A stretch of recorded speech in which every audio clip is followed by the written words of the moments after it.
Il y a clairement une rupture entre la population et les journalistes. Moi, c'est ce que, en tout cas, je constate dans les ateliers d'éducation aux médias que je fais ou dans un autre projet qui s'appelle la Caravane des médias, où je vais dans les zones rurales avec 2 autres journalistes, un photographe pour discuter de rapports aux médias. Et clairement, en fait, il faut prendre le temps, il faut aller auprès des gens, discuter de comment on fait l'information, de nos doutes à nous aussi en tant que journalistes, des moments complexes qu'on peut rencontrer dans nos enquêtes, montrer qu'en fait, c'est aussi un service rendu à la population et pas juste quelque chose qu'on subit.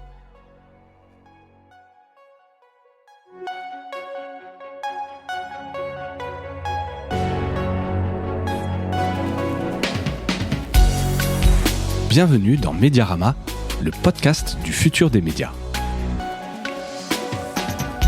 Je suis François Desfossés et chaque semaine, je rencontre des entrepreneurs, des têtes penseuses et des experts de la galaxie média.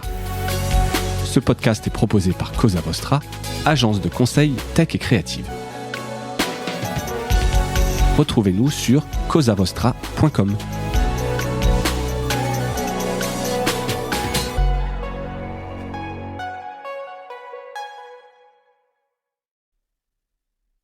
Bonjour à toutes et à tous et bienvenue dans ce nouvel épisode de Mediarama. Je reçois aujourd'hui Timothée Vinchon, journaliste indépendant et qui est le fondateur d'une newsletter qui s'appelle Rambobine.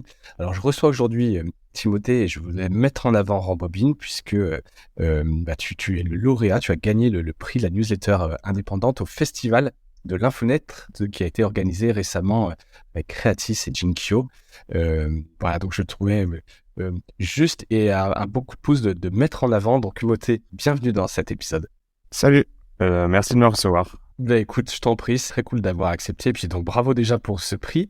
Alors Rambobine, pour ceux qui ne connaissent pas, je vais utiliser ta tagline, la signature de la newsletter qui fonctionne très bien. Rambobine, c'est Rambobine lutte contre l'obsolescence de l'info. Donc l'idée, c'est une newsletter bimensuelle qui met en avant une enquête journalistique ou en tout cas des faits qui ont été traités. Alors au départ, c'était 3 mois auparavant. J'ai l'impression que là maintenant le temps peut être un peu plus long. J'ai vu sur Disclose, un des derniers numéros, une enquête d'il y a 1 an. Mais c'est vraiment de revenir sur l'actualité. Est-ce que tu peux nous raconter la jeunesse de Rambobine et ce choix de revenir sur l'actualité? Alors c'est assez simple. Moi, je fais beaucoup d'éducation aux médias à côté de mon travail de journaliste. Ouais. Et assez souvent, avec les publics que je rencontrais, j'avais cette phrase qui revenait en fait, finalement, les journalistes, vous parlez beaucoup d'un sujet pendant une semaine, pendant quelques jours. Et assez vite, le sujet disparaît des radars et on n'en parle plus. Ouais. Et effectivement, face à cette question, moi, j'étais un peu pris au dépourvu. Et je trouvais, à part, hormis quelques médias qui essaient de le faire, finalement, on abandonnait assez souvent quelques sujets, ou en tout cas, on n'en parlait plus beaucoup par la suite. Effectivement, oui. Et c'est pour ça que j'ai décidé de lancer cette newsletter Rambobine. Et donc, tu luttes contre l'obsolescence programmée de l'info. Tu l'as dit, il y a quelques médias, je pense spontanément, effectivement, les obsessions des jours, mais il y en a d'autres. Effectivement, il y a Friction, un petit média qu'on accompagne et qui fait ça. Mais c'est vrai que tu l'as dit, très vite, l'information, de toute façon, c'est l'actualité. Hein, ça, c'est mené tambour battant, ça change de sujet, c'est ce qui est chaud ou pas. Et sur quelle temporalité, toi, tu rembobines l'info? Alors, je parlais au début de 3 mois. Est-ce que ça reste un peu dans ta direction, 3 mois, ou est-ce que tu es beaucoup plus libre là-dessus? Alors, à la base, j'étais parti sur 3 mois pour montrer qu'en fait, on oubliait très très vite une information, ou en tout cas, on oubliait un peu le moment auquel elle arrivait. Ouais. Et en fait, je me suis rendu compte que 3 mois, c'était peut-être un peu court, et c'était finalement plus un exercice amusant. Et du coup, j'ai décidé de repartir plus sur 1 an pour la symbolique de l'année qui passe, et aussi pour pouvoir plus facilement avoir une sorte d'impact. 3 mois, c'est assez court pour qu'il y ait des choses qui se passent.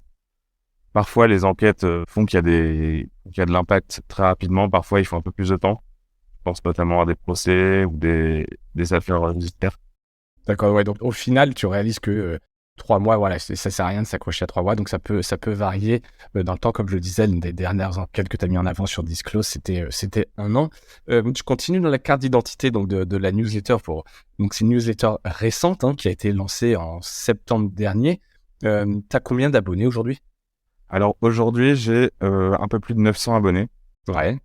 Et tu sais un peu qui qui ils sont, qui elles sont les abonnés? Est-ce que tu vises un public en particulier? Alors, originellement, j'espérais toucher un public assez large, dans le sens où c'est de l'information générale, tout le monde pouvait y être intéressé. Ouais. Relativement étonnamment, ça intéresse beaucoup les journalistes. Dans les adresses que je vois d'abonnés, il y a vraiment des journalistes de très nombreux médias. Je pense qu'ils sont assez contents de cette prise de recul sur les enquêtes. Je pense que les journalistes sont en fait finalement eux-mêmes les premiers à souffrir de cette information qui disparaît trop vite. C'est assez intéressant comme constat, effectivement. On essaiera d'y revenir tout à l'heure. Et d'ailleurs, je reviens sur le nombre d'abonnés. Est-ce qu'il y a eu un effet festival de l'infolettre, toute proportion gardée? Est-ce que le fait de gagner ce prix, ça t'a fait gagner un nombre d'abonnés? Alors clairement, j'ai gagné quasi 30% d'abonnés. Ce qui est pas mal, encore une fois, on peut ramener au pourcentage. Oui, clairement, ouais, voilà, donc 30% d'abonnés. À la fois sur le festival et je pense aussi à tous les acteurs qui sont entre guillemets autour du festival. C'est-à-dire que par exemple, j'ai eu l'honneur d'une interview dans Courriel, la newsletter des newsletters. Ouais. Qui revient un peu, voilà, un peu comme on le fait encore une fois aujourd'hui, revient un peu en longueur sur ce qu'est le projet Rambobine. Et là aussi, ça m'a fait gagner pas mal d'abonnés. Ouais, c'est moi, au moins l'avantage. Tu sais qu'un peu comme les concours où tu sais que ça te fait gagner derrière un peu de la diffusion. Sur quel modèle économique tu comptes ou tu vas compter ou est-ce pour toi ça peut être un business Rambobine, un média qui serait rentable? Est-ce que c'est un side project? C'est quoi le modèle pour toi derrière? Alors, on en parlera après, mais moi, en fait, mes sources de revenus principales, c'est à la fois les piges, je suis journaliste pigiste, et l'éducation aux médias. Je fais énormément d'éducation aux médias.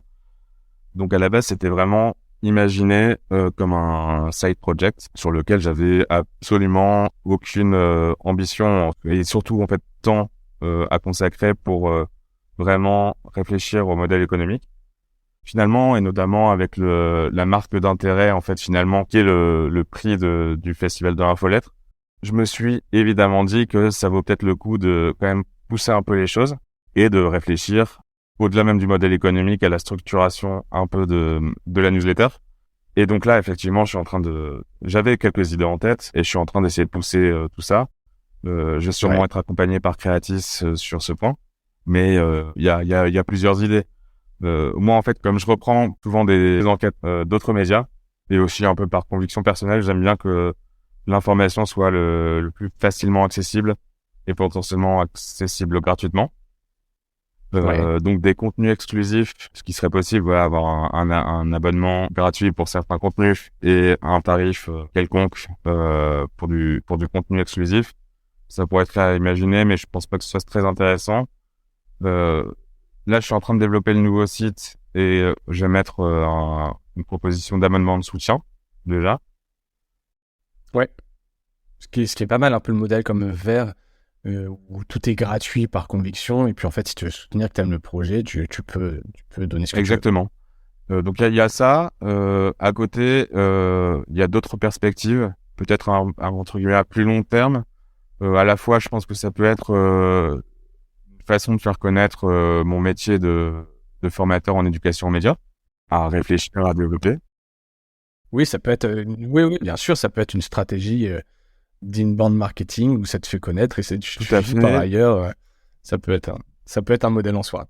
Pour ta marque, toi, c'est ça, ou faire je pense que moi je fais plein de projets de médias participatifs ou de choses comme ça avec différents publics.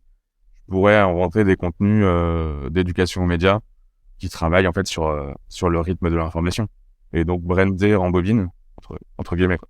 Voilà. Ouais. Donc ça, c'est une idée.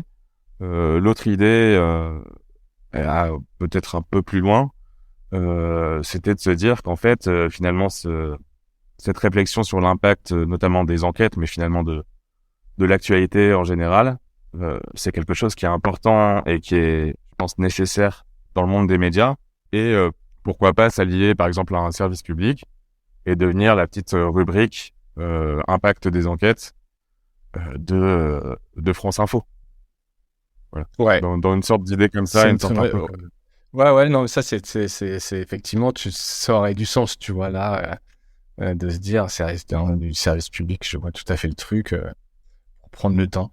Bah, écoute, ça, à suivre, j'ai envie de te dire maintenant, mais tu vas voir un peu comment tout ça évolue et où tu pourras aller. En tout cas, on a bien compris que ta volonté, c'était quand même que ça reste gratuit.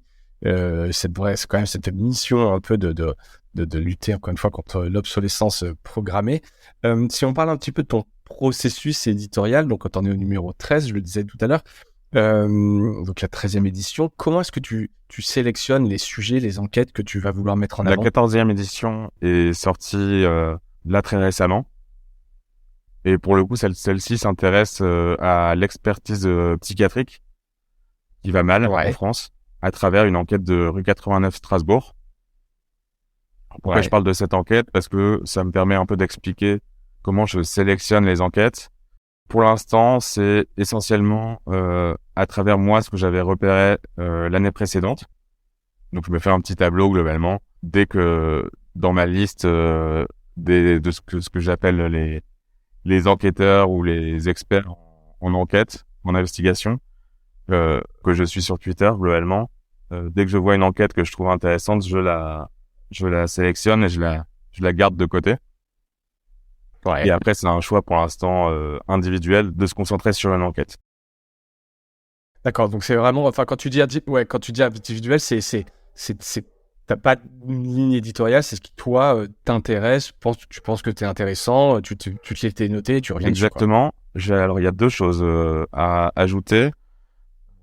Tout d'abord, j'essaie souvent de pas sélectionner forcément la plus grosse enquête du moment. Par exemple, cette enquête de rue 89 Strasbourg, finalement, elle est assez locale. Elle est faite par rue 89 Strasbourg, qui est forcément pas lue par tout le monde. Ouais, Par contre, je trouve en tout cas qu'elle dit quelque chose, là, en l'occurrence, d'un secteur qui va mal. Et le travail qui a été fait sur Strasbourg est hyper intéressant et potentiellement est symptomatique de ce qui se passe dans la France entière. Et par exemple, sur ce numéro, j'interviewe Guillaume Crump, qui est un des journalistes de rue 89 Strasbourg.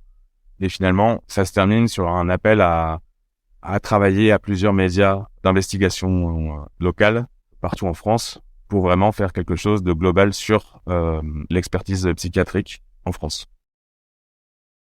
d'accord. Donc là, pardon, pour bien comprendre, Timothée, tu repères cet article parce que tu fais de la veille en permanence et c'est un sujet qui t'intéresse. Là, derrière, tu recontactes les journalistes de rue 89, tu retournes les voir et ils réouvrent leurs enquêtes, etc. Donc, il y a un vrai travail collaboratif. C'est pas juste tu racontes ce qui avait été fait par rue 89 et la couverture de ce sujet-là qui a pu y avoir un an ou quelques mois plus tard. Vraiment, t'es allé les voir. Clairement, c'est le plus collaboratif possible. À la fois, dans la mission, entre guillemets, que je vois à Rambobine, c'est aussi de montrer qu'en fait, la plupart des journalistes, notamment ceux qui font des enquêtes, ne s'arrêtent pas finalement au moment de la publication et continuent souvent à suivre leur sujet, enfin, au moins un an, voire des années après. Et souvent, il y a énormément de développement à suivre. Et donc, effectivement, je vois pas l'intérêt de le faire sans eux. C'est vraiment les plus grands experts du sujet, de un. De deux, l'idée, et dans la nouvelle version de la newsletter, j'essaie aussi de proposer le maximum de collaboration également avec le public. Donc, il y a à la fois une zone pour commenter et dans laquelle je propose de poser des questions qui seront ensuite remontées au journaliste qui a fait l'enquête. Et Ouais. maintenant, pour revenir du coup au processus éditorial, la dernière catégorie de la newsletter, c'est un petit sondage qui propose de choisir l'enquête parmi quelques-unes qui sera mise en avant et de laquelle on étudiera l'impact l'année d'après. D'accord. Ouais, ça, c'est pas mal, un truc un peu collaboratif avec la communauté. On va y revenir dessus. Et c'est vrai que le format, je m'étais noté, il fait vraiment penser, évidemment, avec un style différent au podcast de sur France Inter Affaires Sensibles. T'as l'impression que les gens, ils aiment bien quand même entrer dans les coulisses de l'info, comprendre la contextualisation, la fabrication ça marche bien que le format enquête. Tu sais pourquoi les gens ont tant d'appétence pour ça? Alors, je pense que c'est d'abord la voix de Fabrice Drouel qui fait que ça marche bien. C'est vrai qu'il a une voix très, très, Et très je pense particulière. que à terme, si Rambobine peut avoir Fabrice Drouel, ça sera vraiment très très bien. Tu vois, tu parlais de service public tout à l'heure, il y a peut-être un Il truc y a à un faire, truc hein, à je sais faire. pas. Encore une fois, moi, je pense que les gens sont vraiment intéressés à savoir comment se fait l'info.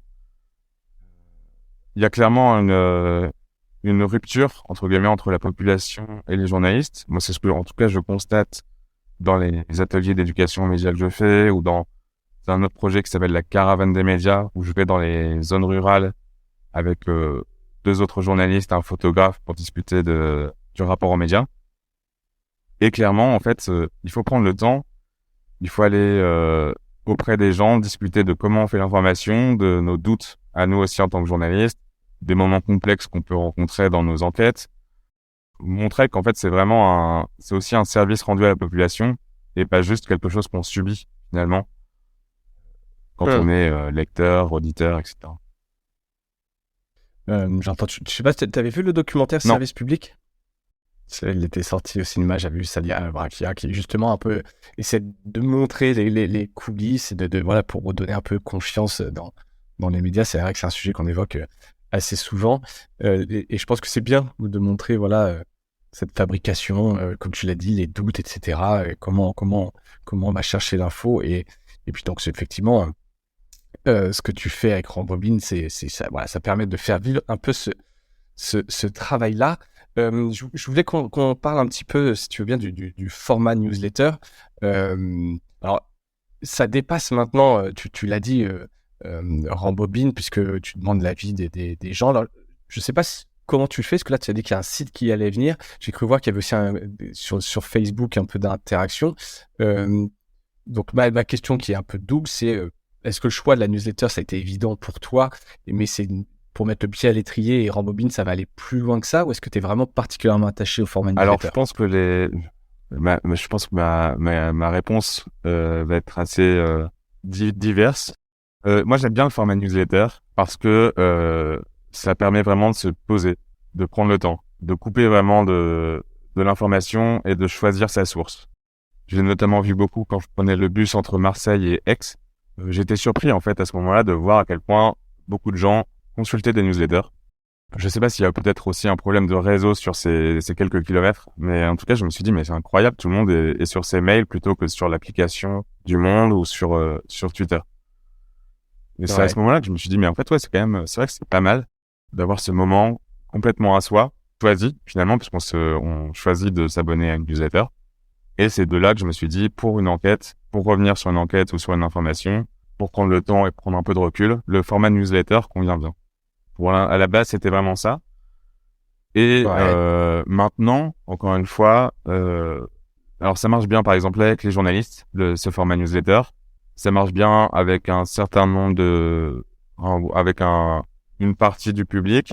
Je pense qu'en fait, s'intéresser à l'impact et montrer un peu que les enquêtes finalement vivent après leur publication, ça se limite finalement pas du tout à ces communautés-là. Et clairement, il y a des idées de développer des formats plus interactifs sur d'autres réseaux. J'essaie par exemple tout bêtement aussi quand une newsletter sort, de faire un thread Twitter. Après, Ouais. je pense qu'il y a aussi vraiment voilà des formats Insta, voire Insta en vidéo, qui sont à développer pour qu'en fait tout public puisse se questionner un peu sur l'impact des enquêtes. Ouais, carrément. Et j'ai vu justement dans les deux autres formats, donc tu as fait pas un live, mais un événement à Marseille en décembre dernier. Tu peux me raconter ce que vous avez fait là-bas? Alors, effectivement, il y a beaucoup de formats différents à imaginer ou tester.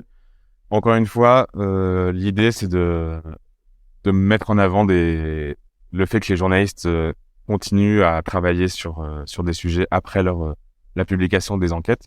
Et donc, le plus simple, c'était de faire un événement en direct avec la journaliste, en l'occurrence Ariane Lavrieux, qui collabore beaucoup avec Disclose, pour que les gens puissent prendre connaissance du sujet pour certains, et d'autres puissent poser leurs questions et approfondir le sujet. Donc, ça s'est passé de façon très simple. On s'est retrouvé dans un café-librairie qui s'appelle Manifesten à Marseille et on a discuté pendant plus d'une heure de l'impact de la dernière enquête d'Ariane Lavrieux. Et c'est marrant parce que ça me fait vraiment penser, enfin tu dois les connaître, sinon je fais la connexion, mais à Média Vivant, Alex de Crécy, que j'ai eu sur ce micro Mediarama. Je sais pas si t'as vu passer ce projet. Donc, Rembobine est basé à Marseille et toute une petite communauté de médias commence à émerger de Marseille. Il y a à la fois effectivement Alix et Jean-Baptiste de Média Vivant. Il y a aussi La Disparition qui est là-bas. Donc effectivement, oui, Média Vivant, je pense, c'est aussi très intéressant sur à la fois proposer de découvrir autrement des enquêtes ou des reportages et d'avoir ce moment de lien avec le public, de questionnement, y compris là pour le coup avec des sources, des personnes impliquées dans le... Ouais, qui sont venus, des auteurs, des autrices qui peuvent venir témoigner. Bon, donc voilà, forcément, c'est un petit monde, donc tu les connais, mais voilà, je pense qu'il y a des choses à faire. Je reviens une seconde sur là, on était sur les newsletters, on a un peu digressé, mais c'est un petit peu ma spécialité.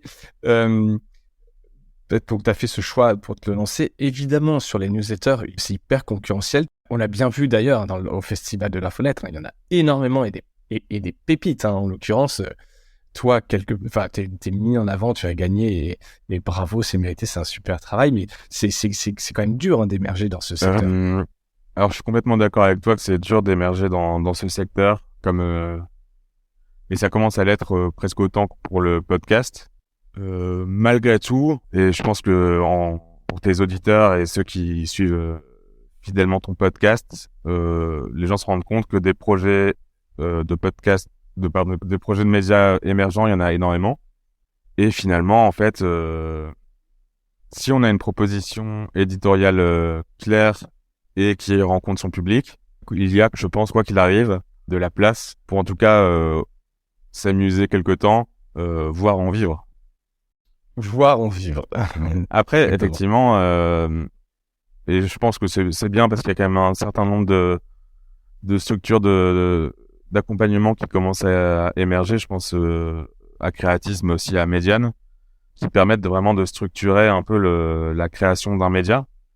Effectivement, moi, dans le monde par exemple, juste ce simple, le petit monde de la newsletter et des éditeurs, on va dire, indépendants de newsletter, on est beaucoup à être soit journaliste, soit pour certains artistes, pour certains consultants, et à avoir très peu de connaissances, entre guillemets, on va dire business.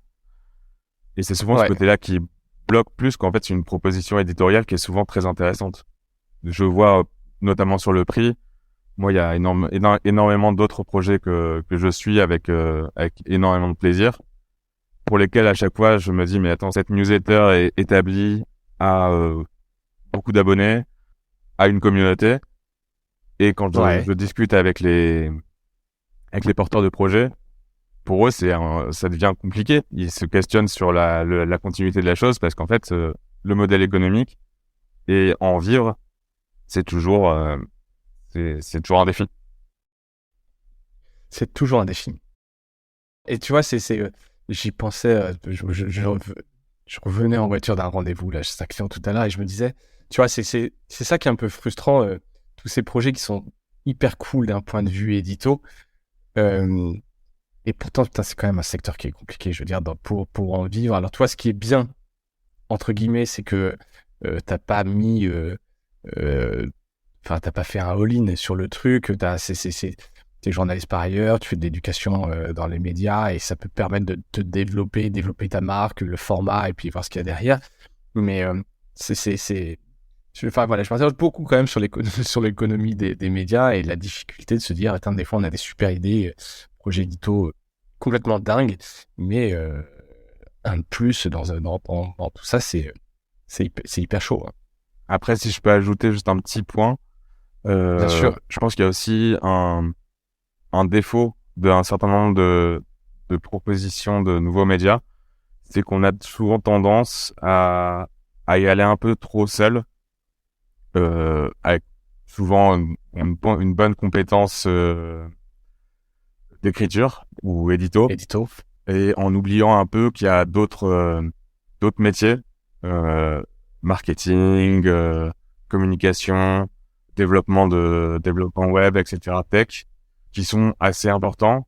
Et finalement, le média qui a une proposition éditoriale géniale va avoir du mal à se développer parce qu'en fait, il aurait fallu partir au moins à 2, voire à 3, voire à 4 au démarrage. Ouais. Mais il y a cette tendance potentiellement du journaliste. Et tu vois, je suis le premier, enfin, je te dis ça et je suis le premier à finalement te parler d'un projet tout seul. À partir tout seul. Mais il y a cette tendance du journaliste à se dire, bon, bah voilà, je vais y arriver tout seul, je me débrouille comme je me débrouille à chaque fois. Ouais, c'est tellement bien ce que j'écris que ça va plaire à tout le monde et puis les gens s'abonneront. Exactement. Et puis, machin, mais... après, voilà, donc le bon conseil, effectivement, il y a des incubateurs médias, tu as cité Creatis, il y a des agences comme Médiane aussi qui aident les médias indépendants, notamment au lancement, qui font ça très bien. Et ça aide, évidemment. Tu as beaucoup parlé d'éducation aux médias, je voulais quand même un peu mettre en avant et que tu nous en dises peut-être un petit peu plus sur ce que tu fais. Alors, je sais pas si tu fais ça, comment c'est venu d'ailleurs, par opportunité ou si tu as toujours eu ça en toi, mais donc tu interviens auprès de publics variés, retraités, élèves de collège, prison. Je l'ai pas noté dans mes notes, mais j'ai cru le lire dans un article aussi dans les prisons. Et en quoi Rambobine que ça contribue à ça? Donc ouais, comme je l'ai beaucoup dit, je fais beaucoup d'éducation aux médias. Moi, pour t'expliquer, j'ai pas fait d'école de journalisme. J'ai fait pour le coup une école de commerce et j'ai d'abord travaillé en Tunisie dans l'accompagnement de projets sociaux. Ouais. Et finalement, je suis devenu journaliste là-bas en me questionnant sur un certain nombre d'événements qui se passaient, de changements de société qui se passaient. Je rêvais d'être journaliste quand j'étais jeune et je me suis dit, bon bah, c'est peut-être l'opportunité et j'y suis allé. Et revenu en France, un peu par hasard, j'ai eu l'opportunité de faire de l'éducation média et je me suis rendu compte qu'en fait, c'était absolument génial d'avoir cette dimension-là. Pour moi, en fait, le métier de journaliste était très intéressant, mais souvent un peu trop vertical, dans le sens où on s'intéresse à un sujet, on va questionner des personnes, des sources sur ce sujet, on prend beaucoup et finalement on donne peu. Alors pas tout le monde, pas tout le temps, mais souvent malheureusement dans une pratique notamment de journalistes indépendants, c'est le cas. Et en fait, je suis tombé sur l'éducation aux médias et en fait, j'ai trouvé ça absolument génial de, à la fois, comme on en parlait tout à l'heure, pouvoir s'interroger sur la fabrique de l'information ensemble, pas juste le journaliste qui explique, mais voilà, se questionner, se discuter, débattre sur la fabrique de l'information, voir ce que je fais beaucoup, notamment avec un collectif qui s'appelle La Friche, créer des médias participatifs ici et là pour que en fait finalement la parole émerge, notamment dans des zones où où la parole elle, est peut-être un peu moins facile et moins souvent donnée. Voilà. Ouais, très bien. Écoute, si on parle un peu maintenant plus du futur, alors tu as parlé quand même de quelques projets, hein, le site notamment, un petit peu de live, comme tu as pu le faire. Est-ce que le travail de la communauté, tu as des projets, des choses que tu aimerais faire donc il y a certains médias, tu vois, qui commencent à lancer sur du Discord, du Slack, des choses comme ça. Est-ce que toi, c'est quelque chose vers lequel tu aimerais aller? Alors, comme je disais, la communauté, je vais déjà essayer de la développer un peu plus autour de la newsletter en tant que telle, à savoir sur donc le site de Rambobine. Il y a plusieurs possibilités d'interagir avec le reste de la communauté et avec les journalistes invités. Ça, c'est vraiment la priorité. Faire participer aussi la communauté à choisir des enquêtes, voire peut-être à réfléchir à des questions en amont pour des journalistes invités. Ouais. Ça, c'est vraiment on va dire les priorités là dans les prochaines semaines. Après, il y a vraiment effectivement des idées de développer des podcasts, voire des formats vidéo pour d'autres réseaux type Instagram, voire TikTok pour toucher d'autres publics. Voilà. Ouais. Et après Discord, je suis pas encore convaincu de la nécessité sur la question de l'impact des enquêtes. pas encore convaincu. J'adore par exemple le Discord du Monde euh, sur les enquêtes en source ouverte. Et là, je trouve que Ouais. ça a vraiment sens parce que chacun contribue. Il y a à la fois les journalistes du Monde, mais il y a, je pense maintenant, je sais plus combien, c'est énorme, un bon millier de personnes de tout horizon qui participent aux enquêtes. Qui peuvent venir Et là, participer, il y a ouais. du concret, il y a de la proposition. Sur de l'impact, je sais pas à quel point ça peut servir. Donc, pour l'instant, c'est pas une priorité. Pas à ce point-là, en tout cas, pas avoir une communauté à ce point-là mobilisable. Voilà. L'idée aussi, j'en parlais tout à l'heure, de plus être seul sur ce projet. Donc là, Ouais. je suis en train d'essayer de travailler à essayer de trouver une sorte de cofondateur. Parce qu'en fait, là, il y a aussi un questionnement quand on est journaliste indépendant, c'est que je pourrais recourir à de l'aide, entre guillemets, bénévole. Mais j'essaie de le faire le moins possible parce que, pour moi, entre guillemets, tout travail mérite salaire.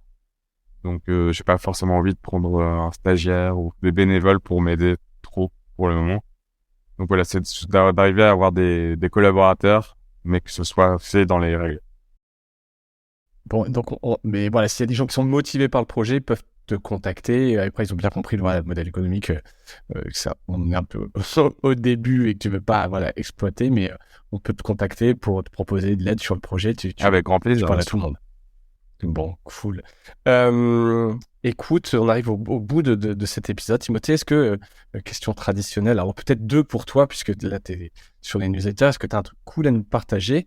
Et le temps que tu réfléchisses à ça, est-ce que tu as peut-être des newsletters à nous recommander?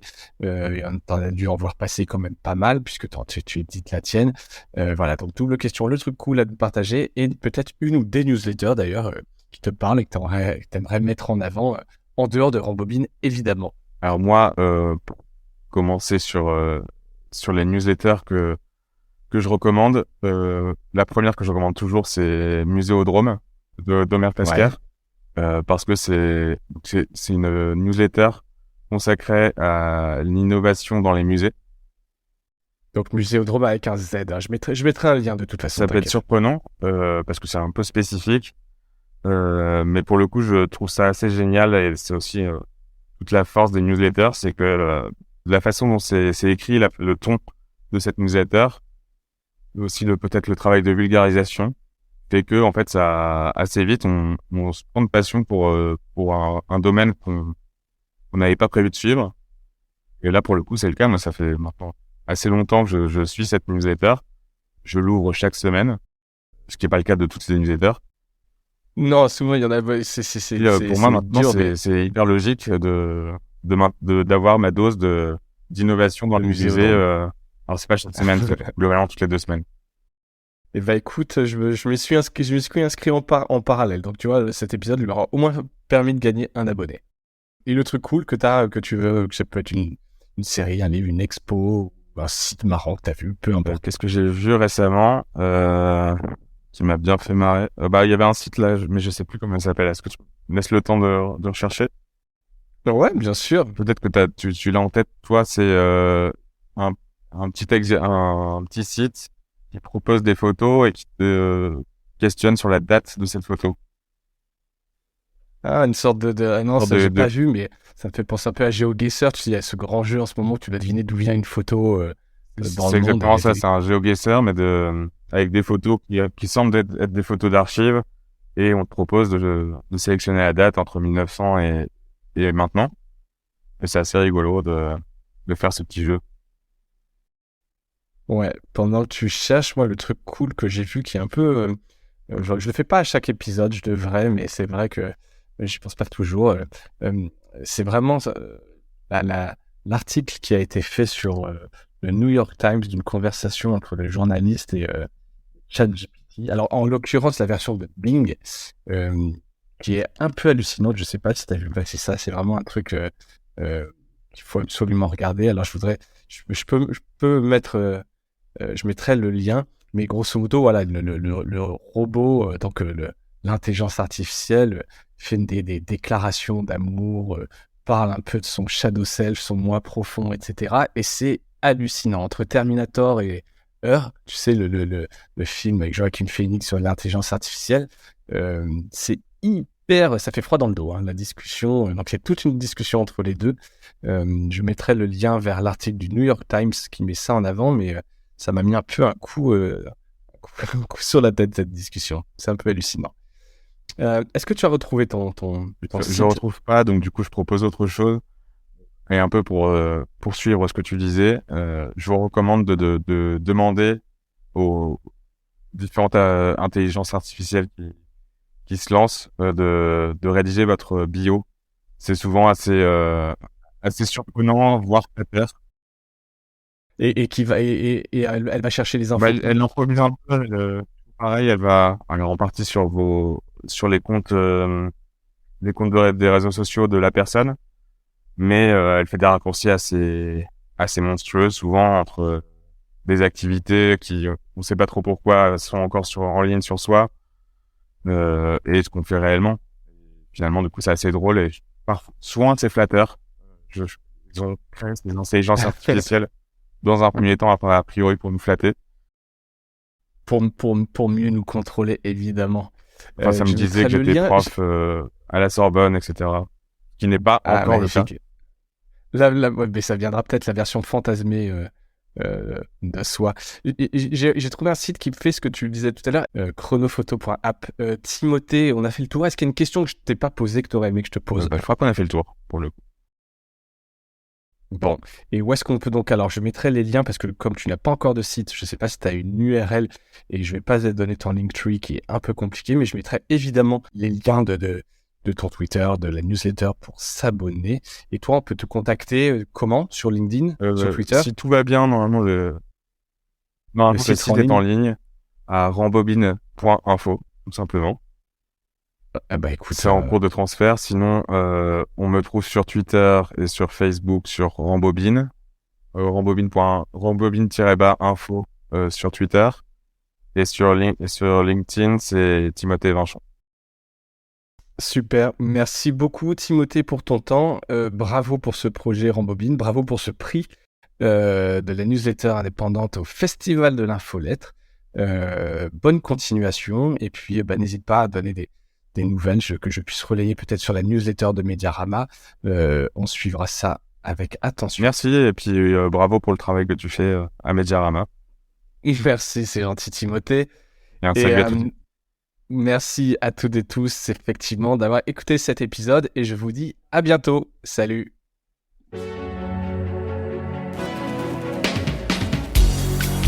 Voilà, Mediarama s'achève. Si cet épisode vous a plu, n'hésitez pas à le liker et le partager. Et puis, si vous souhaitez être accompagné par notre agence Cosa Vostra, contactez-moi par mail mediarama@cosavostra.com. Portez-vous bien!